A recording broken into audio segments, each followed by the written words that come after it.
ជាបឋមសូមក្រាបថ្វាយបង្គំព្រះអង្គហើយសូមគោរពអង្គពិធីទាំងមូលតែម្ដងចូលមកដល់វគ្គតួយៈគេទុកឲ្យនៅក្រោយសង្ឃឹមថាខ្ញុំជឿថាអ្នកដែលធ្លាប់មើលខ្ញុំវាអាចដឹងហើយចរិតស៊ីនណាហើយដល់និយាយធូរពេកគេខូចអ្នកទិញសបត់ទៀតណាមកទិញគេទិញមកមើលតួយៈហើយទៅចេញតួផ្សេងអញ្ចឹងវគ្គរបស់ខ្ញុំហ្នឹងតាក់ទងថាអ្នកមានត្រូវប្រកាន់ភ្ជាប់ទម្លាប់ល្អបំផុតបែបណាអញ្ចឹងមានថាគេឲ្យឡើងមកសង្ខេបឡើងវិញមានន័យថាវគ្គដំបូងយើងទម្លាប់មិនរបស់អ្នកមានដើម្បីយើងរៀនតាមហើយយើងអាចខ្លាយជាអ្នកមានដល់មកដល់វគ្គខ្ញុំខ្លាយជាអ្នកមានអស់ហើយអញ្ចឹងគេឲ្យសង្ខេបឡើងវិញហើយឲ្យប្រយ័ត្នទៅក្រវិញស្រាប់តើនេះហើយខ្ញុំក៏អត់មានស្លាយដែរប៉ុន្តែមិនទម្លាប់បកស្រាយរឿងប្រជុំពីព្រឹកដល់ល្ងាចពីល្ងាចដល់យប់អីអត់ទេតែអត់គឺអត់ហើយកុំទម្លាប់បកយល់ទេនិយាយអុកញ៉ាឈិនគេងនឹកថឹងទៀតណាដឹងនៅអត់តែបាត់ទេមិនស្រួល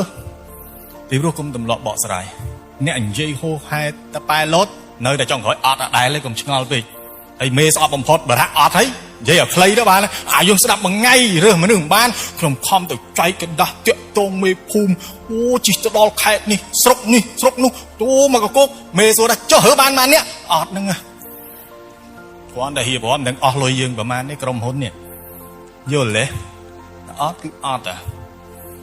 ទម្លាប់បកស្រាយគឺជាទម្លាប់អាក្រក់ហើយมันអាចធ្វើការធំអត់គឺអត់ហ្នឹងហើយពីព្រោះអ្នកដែលមានទម្លាប់ចូលចិត្តបកស្រាយហ្នឹងចង់យករួចខ្លួនសុំត្រាប្រណីយល់ទេខ្ញុំគិតថាយើងមកទីនេះទម្លាប់ណាមិនល្អកុំប្រើវាអីអញ្ចឹងខ្ញុំមកដល់ដំណាក់កាលនេះខ្ញុំលែងមានទម្លាប់បកស្រាយហើយអ្នកកាន់តែបកធ្វើការងារធំកាន់អត់បានហើយចាំទុកអ្នកធ្វើខុសបើអត់បកមេអត់ទៅហ៊ានវិញខ្ញុំនិយាយទៅអត់ហើយគេប្រើយើងទៀតហើយ motivate យើងទៀតតែបកច្រើនវគ្គក្រោយគេលែងចង់ប្រើហើយពួកអ្នកនេះហេតុផលមកលៀនហេតុផលគុំទម្លាប់គ្រាន់តែមកយឺតស្ទះចរាចរស្ទះនេះស្ទះនោះហើយអ្នកខ្លះថាខ្ញុំប៉ាន់ផ្លូវអត់ត្រូវខ្ញុំថាបើណាត់ម៉ោង2បើប៉ាន់ផ្លូវអត់ត្រូវមិនមកដល់ម៉ោង1នេះខ្ញុំប៉ាន់ផ្លូវអត់ត្រូវម៉ោង3ឃើញអត់ទេបើជ្រុលតែប៉ាន់អត់ត្រូវមិនមកដល់ម៉ោង1ទៅមិនមកដល់ម៉ោង1កន្លះហេតុអីប៉ាន់អត់ត្រូវទៅដល់ម៉ោង3ទៅដល់ម៉ោង2នេះគឺជាទម្លាប់របស់យើងអញ្ចឹងខ្ញុំសង្ខេបមកវិញតាំងពីព្រឹកទឹក3យកទឹក1បានទេអូខេ6នាក់យកទឹក3បានទេសរុបមកវិញទម្លាប់របស់អ្នកមានដែលខ្ញុំចង់សង្ខេបជូនបងប្អូនទី1គិតអ្វីដែលមានប្រយោជន៍រងថ្ងៃយើងគិតមើលចង់ធ្វើជាអ្នកមានតែក្នុងអ្វីដែលគិតមួយថ្ងៃហ្នឹងវានាំឲ្យយើងខ្លាចជាអ្នកមានអត់សួរយល់ទេគិតថ្ងៃត្រូវ add Facebook ត្រូវទៅមើលស្អីខ្លះគិតរឿងហឹកខ្លះគិតរឿងស៊ីត្រាវខ្លះសួរថាបើគិតម្លឹង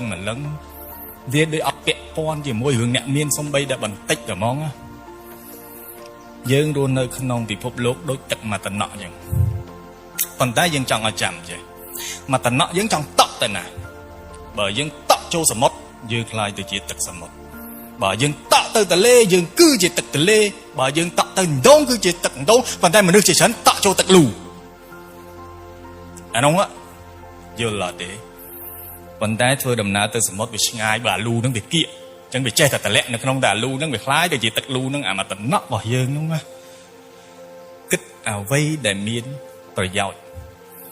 បើនិយាយពីអ្នកមានមួយថ្ងៃគិតតែរឿងអ្នកមាននឹងឯងអញ្ចឹងដោយសារលោកគ្រូដិនសមេតរិទ្ធគិតចង់ធ្វើជាអ្នកមានហ្នឹងហើយសូម្បីតែប្រាក់ខែប្រហែលក៏ត្រូវតែលះបង់ដែរពីព្រោះថាណាធ្វើអាហ្នឹងគាត់គិតទៅអត់ឃើញអាចខ្លាយជាអ្នកមានបានពីព្រោះមួយខែគាត់ថាសំ1000ចោះចង់បាន1លានគាត់រស់បាន100ឆ្នាំអត់ទោះបីជាបានអតិផរណាឡើងផ្ទះដែលត្រូវទិញ1លាន100ឆ្នាំក្រោយអាចទៅជា50លានក៏មានដែរអញ្ចឹងយើងតាមអត់តន់រហូតយល់ទេ អានេះគឺជាទម្លាប់នៃការគិតរបស់យើងអញ្ចឹងសូមបញ្ជាក់បើអ្នកចង់ខ្លាចជាអ្នកមានគិតរឿងធ្វើម៉េចឲ្យខ្លាយទៅជាអ្នកមានន័យថាបើយើងធ្វើការឲ្យគេអត់អាចខ្លាយទៅជាអ្នកមានទេមានតែផ្លូវកាត់កឹបកេងមួយខែអាចកេងបានប្រមាណ 5,000 មួយខែអាចកេងបានប្រមាណ 10,000 អានឹងมันវាអាចទៅរួចបើអត់អ្នកធ្វើការឲ្យគេយើងមិនអាចខ្លាយទៅជាអ្នកមានទេប៉ុន្តែជីវភាពវាអាចសម្បូរដែរពីព្រោះនៅពេលដែលយើងជា expert ប្រាក់ខែយើងដល់ 10,000 20,000 អញ្ចឹងអ្នកមានកន្លែងនេះខ្ញុំចង់និយាយថាយើងសម្ដៅតែលុយបានណាយើងអត់ចង់វិភាគអីច្រើនពេកអញ្ចឹងបែកព្រោះអ្នកមកស្ដាប់នេះចង់មានលុយទេមិនចង់រឿងសុខភាពរឿងអីអាហ្នឹងចាំគិតគ្នាក្រោយទេអារឿងធំវាច្បាស់ជាលុយនឹងឯងមិនអញ្ចឹងទេអញ្ចឹងបានន័យថាយើងគិតរាល់ថ្ងៃធ្វើម៉េចដើម្បីបង្កើតលុយ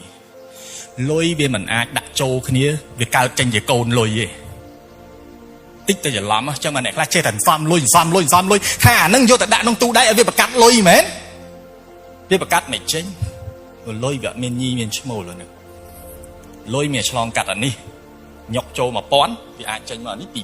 2000 តែបើអានេះខ្សោយញុកចូល 1000 ចេញមកសល់ 100 អូខាតអញ្ចឹងលុយយើងរាល់ថ្ងៃយើងញុកឲ្យវាចេញមកអានេះ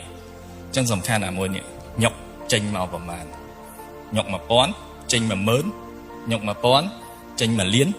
វាអាស្រ័យនៅលើអាម៉ាស៊ីនមួយនេះតែបើយកលុយទៅសន្សំអ្នកដេញអត់តន់អតិផរណានេះខ្ញុំសូមជម្រាបយើងចេះរកលុយមកសំទោះបីដាក់ធនាគារការប្រាក់បានប្រមាណដូចបច្ចុប្បន្នប្រាក់ខែ 1000 ទិញបានរបស់ច្រើនណាសំ10ឆ្នាំដល់ហើយអាលុយហ្នឹងគេកើនទៅតាមហ្នឹងទៀតវាមានតម្លៃអីប្រមាណតែកន្លែងហ្នឹងអញ្ចឹងមកខ្ញុំចេះចែកម្លែកថាខ្ញុំមិនមែនអ្នកសំលុយទេខ្ញុំប្រឹងរកលុយប៉ុន្តែកុំខ្ជះខ្ជាយលុយខ្ជះខ្ជាយឲ្យសំខុសគ្នាសំមានអ្នកអត់ហ៊ានហូបអត់ហ៊ានអីទេហើយលុយយើងគិតមើលថាលុយដែលអត់ចាយចេញទៅមិនមែនជាលុយរបស់យើងទេហេតុអី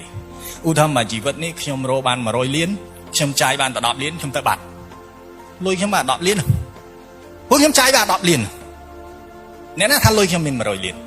មិនអត់ខ្ញុំនិយាយត្រូវអត់ទេលុយខ្ញុំរក្សាទុកបើខ្ញុំមិនទិញឡានជិះខ្ញុំនៅតែអត់មានឡានដដែលខ្ញុំមានតែលុយហ្នឹងអញ្ចឹងលុយហ្នឹងវានៅតែអត់ជារបស់ខ្ញុំដដែលស្ដាប់តន់វាវិលចុះវិលឡើងវិលចុះវិលឡើងហ្នឹងអាហ្នឹងដល់យើងដឹងថាលុយវាជារបស់ដែលស្លាប់អញ្ចឹងសូមឲ្យពិចារណាថារាល់ថ្ងៃអ្វីដែលយើងគិតគឺធ្វើឲ្យយើងខ្លាចជាអ្នកមានអត់ទៅវិញគិតឡើងវិញគិតរឿងផឹកហាងបើកថ្មីអាកន្លែងណាឆ្ងាញ់ហើយថោកមានកន្លែងណាស្អីស្អាតអាណា free អីយើងគិតតែអញ្ចឹងហើយយូរទៅខ្លាចទៅជាអ្នក research មួយដែរនេះអាច debate មួយគ្រូរដ្ឋាភិបាលបានព្រោះយើង research ឃើញច្រើនដែរយើងអត់ចង់ឲ្យទម្លាប់ទៅ research របស់ប្រយោជន៍